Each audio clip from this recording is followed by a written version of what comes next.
Yeah, and so I think there tends to be a lot of myths out there, and you've hit a really good one, and I'm glad you brought that up. Where sometimes defenders feel that they just can't keep up with the adversaries, but in our experience dealing with these cases and these incidents, it's very common that the work you put in on defense is actually really meaningful.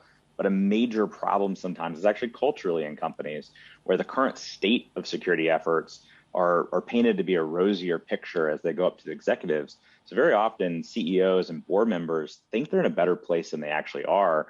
And it's not so much that you can't do defense, it's quite candidly that some people just aren't doing defense. So as we get the resources to the security staff, as we get the right technologies purpose built for those environments, I mean, don't take enterprise security solutions and copy and paste them into a power plant as an example, but as we get the right tooling and people in place, we find a lot of companies actually are able to stave off these attacks. And there's plenty of incident cases that we take or kind of responding when the attacks happen that the companies are actually in a pretty good place. But unfortunately, that's not representative of everybody.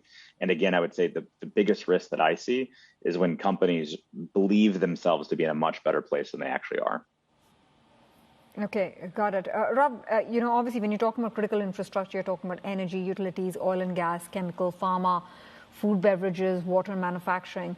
But I want to understand how sensitive and how squarely are you focused on oil and gas, because that hits hard home, right, in Russia. And so logistical challenges there, supply chains, could those be the sensitive areas? Oh, absolutely. And I think what we've seen out of Russia historically is when sanctions take place or activity takes place against them, they're kind of tit for tat. So as an example, in 2014, when Russia invaded Ukraine and took Crimea, there was a number of sanctions levied from the Western financial institutions. And as a result, Russia ended up using cyber attacks back against those financial institutions. Now that we're seeing sanctions against oil and gas infrastructure, Nord Stream 2, et cetera, we absolutely expect to start seeing cyber attacks against oil and gas infrastructure.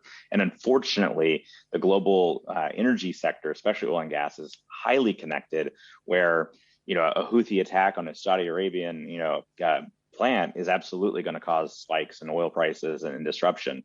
Same kind of issue if you start taking down key pipelines, even if it's smaller disruptions, it can have an oversized impact to people.